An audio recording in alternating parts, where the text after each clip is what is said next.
dear students, today we are going to learn and understand the question and answers of lesson number 2 Health and Diseases from 8th Standard General Science.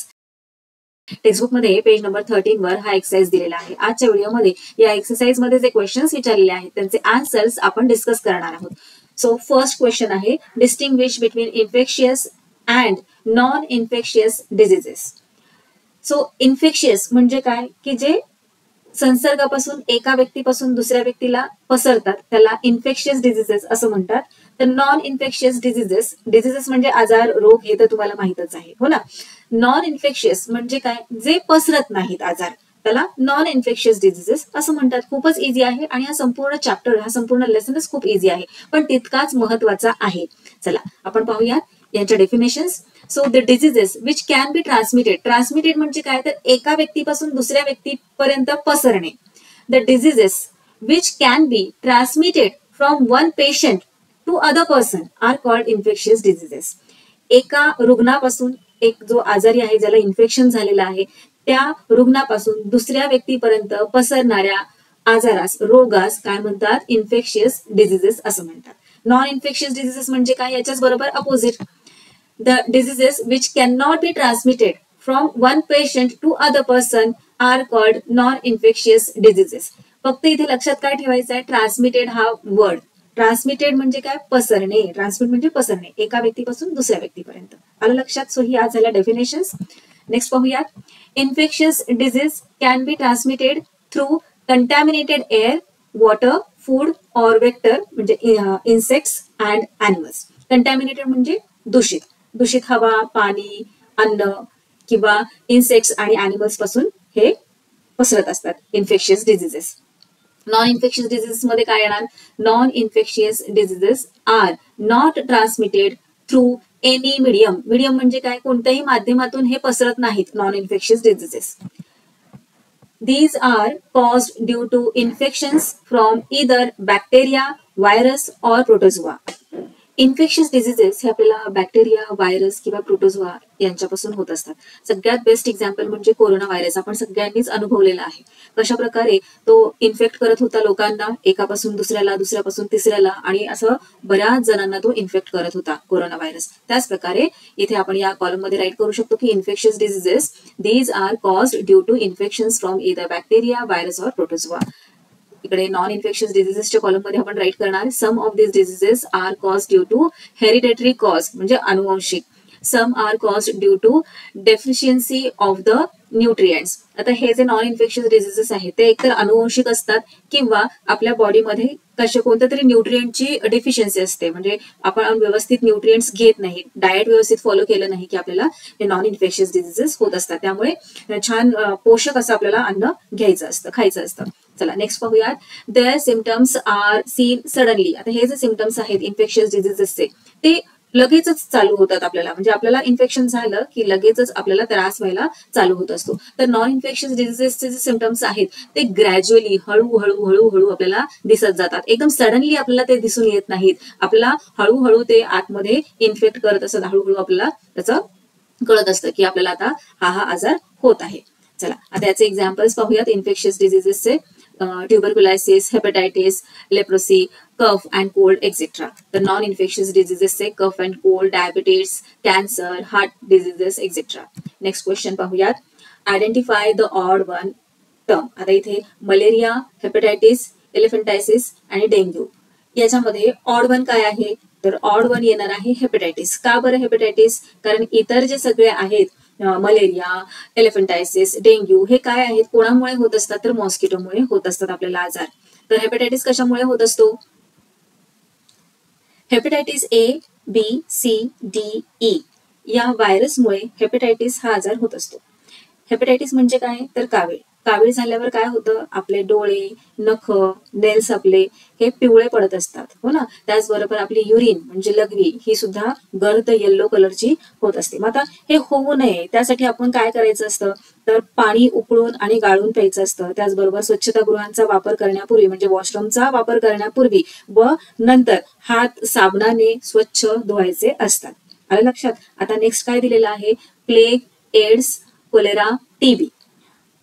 आता यामध्ये odd one out काय आहे सांगा बरं मला. यामध्ये odd one out येणार आहे एड्स. का? कारण all others are bacterial caused by bacteria diseases. AIDS हा बॅक्टेरियल डिझिजेस नाहीये. तर प्लेग, कॉलेरा, टीबी हे सगळे कसे आहेत? बॅक्टेरियामुळे होणारे डिझिजेस आहेत. चला नेक्स्ट पाहूयात. Question number 3. Answer in 1 or 2 sentences which are various media of spreading the infectious diseases.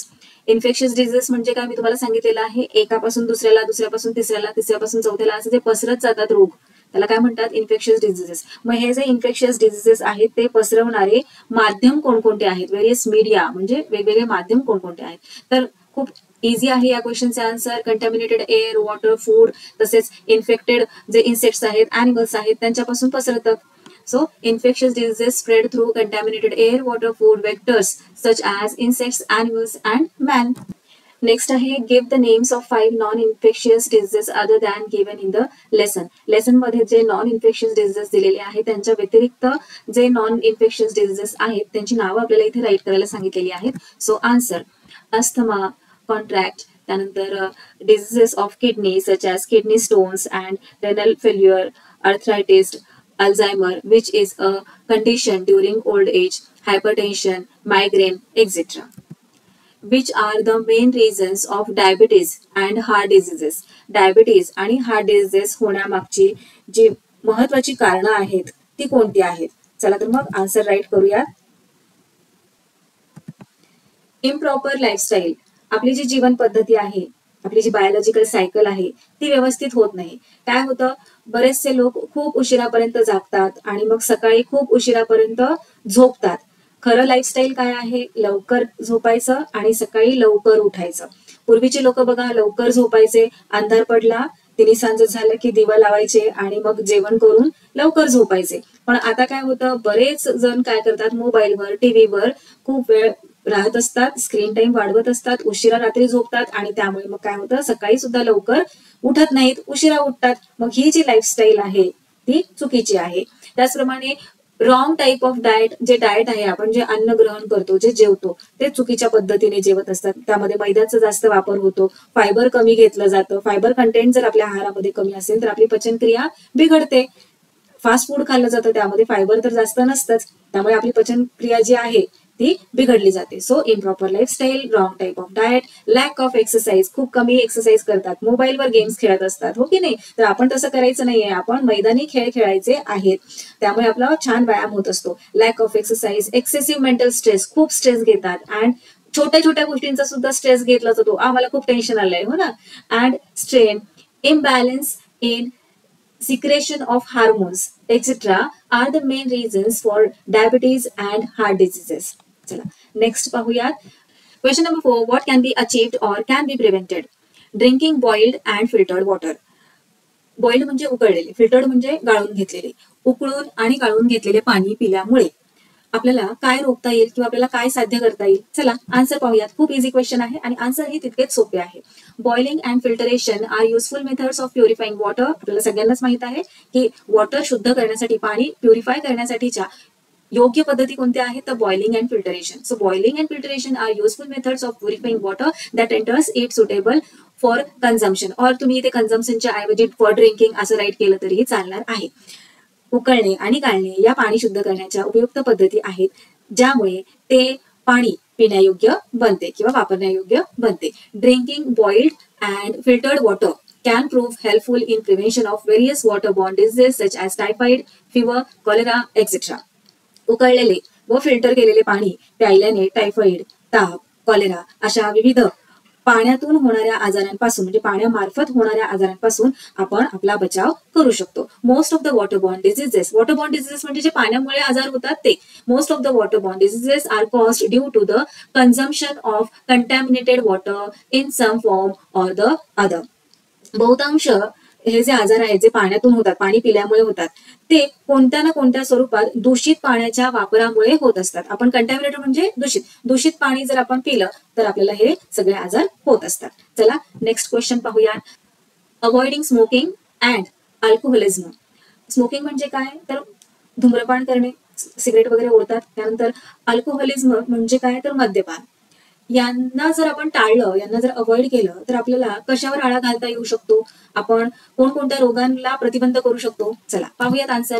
Smoking and alcoholism are two major causes of health problems which affect our society greatly. Smoking आणि मद्यपान ही आरोग्याच्या समस्यांची दोन प्रमुख कारणे आहेत, जी आपल्या समाजावर मोठ्या प्रमाणात परिणाम करतात. बरेच लोक आहेत की जे स्मोक करतात, दारू पितात, त्यामुळे ते बऱ्याचशा आजारांनी ग्रस्त होतात. Smoking leads to different kinds of respiratory disorders and hinders the respiration process in humans. Respiratory म्हणजे आपण श्वासोश्वास घेतो की नाही, मग त्याच्याशी निगडीत जे आजार होतात ते स्मोकिंगमुळे होत असतात. It can lead to acute health diseases such as lung cancer. स्मोकिंगमुळे काय काय होऊ शकतं? लंग कॅन्सर होऊ शकतो, थ्रोट कॅन्सर होऊ शकतो. On the contrary, consumption of alcohol म्हणजे याच्या व्यतिरिक्त जर अल्कोहोल घेतलं तर त्यामुळे काय होतं, तर लिव्हर खराब होऊ शकतं, नर्वस सिस्टीम जी आहे किंवा डायजेस्टिव्ह सिस्टीम आहे त्याच्यावर परिणाम होऊ शकतो आपल्या बॉडीमधल्या. People can maintain a healthy lifestyle and stay protected from various diseases by avoiding alcohol and smoking in their lives. लोक आपल्या जीवनातील अल्कोहोल आणि स्मोकिंग जर त्यांनी टाळलं तर ते एक निरोगी जीवनशैली जगू शकतात, वेगवेगळ्या आजारांपासून ते दूर राहू शकतात. सो नेक्स्ट पाहूया, regular balance diet and exercise. याचं महत्व तर आपल्याला सगळ्यांनाच माहित आहे. बॅलन्स डाएट म्हणजे सगळं न्यूट्रिशन युक्त अन्न घेणं आणि व्यायाम करणं, यामुळे काय होऊ शकतं, तर आपण हेल्दी होऊ शकतो, हो की नाही. चला आन्सर पाहूयात मग.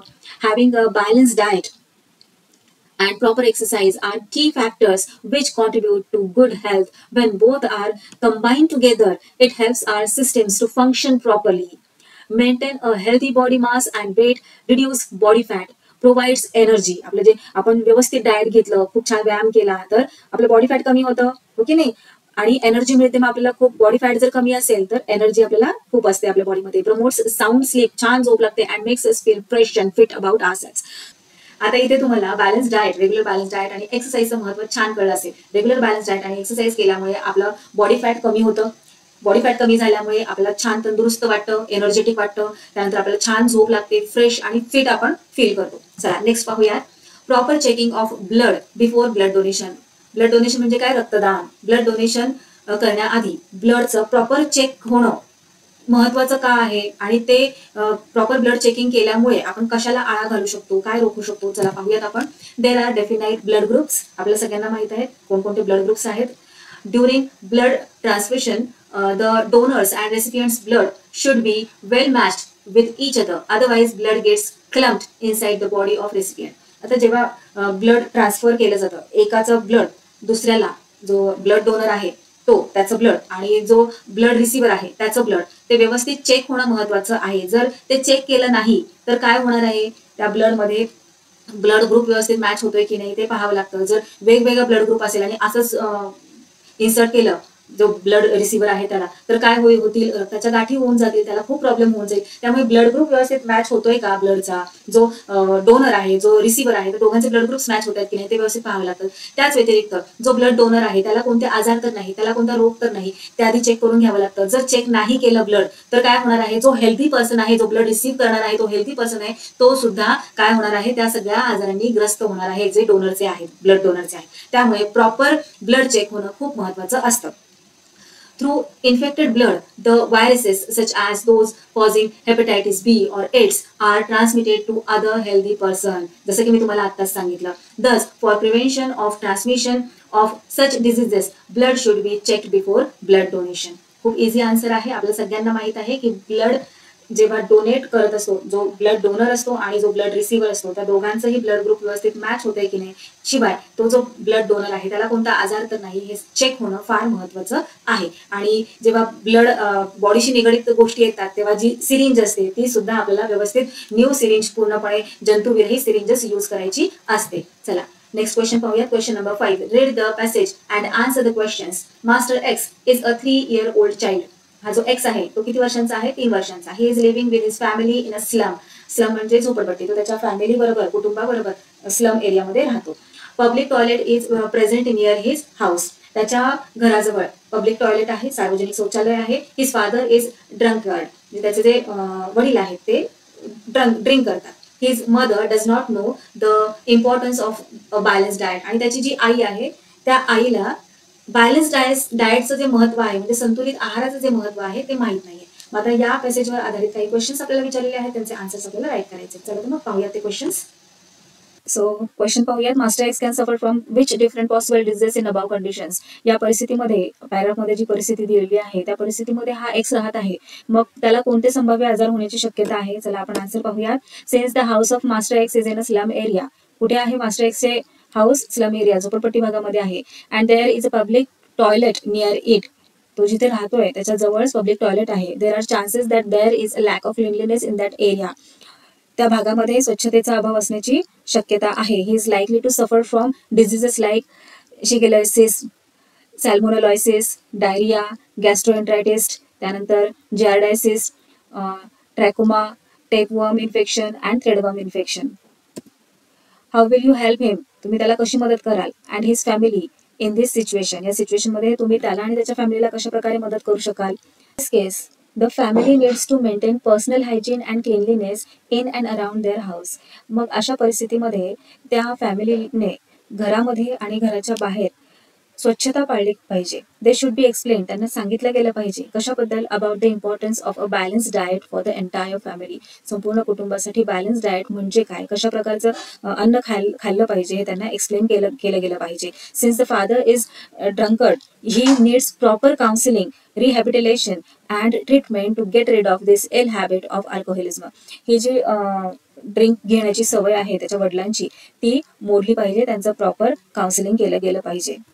नेक्स्ट क्वेश्चन पाहूयात. Which disease can occur to the father of master X. जसं की आपल्याला पॅराग्राफमध्ये सांगितलं गेलं आहे की हा जो एक्स आहे त्याचे जे वडील आहेत ते खूप अल्कोहोल घेतात. मग त्यांना कोणत्या प्रकारचे डिझिजेस होऊ शकतात जास्त प्रमाणात मद्यपान केल्यामुळे.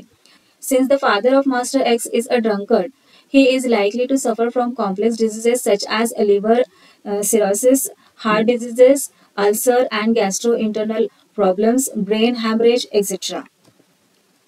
Question number 6. Give the preventive measures of the following diseases. इथे खाली काही डिझिजेस दिलेले आहेत, आजार दिलेले आहेत, ते होऊ नयेत यासाठी आपण कोणकोणती काळजी घेऊ शकतो ते विचारलेले आहे. चला मग पाहूयात. फर्स्ट डिझीज दिलेला आहे डेंग्यू. कोणामुळे होतो डेंग्यू?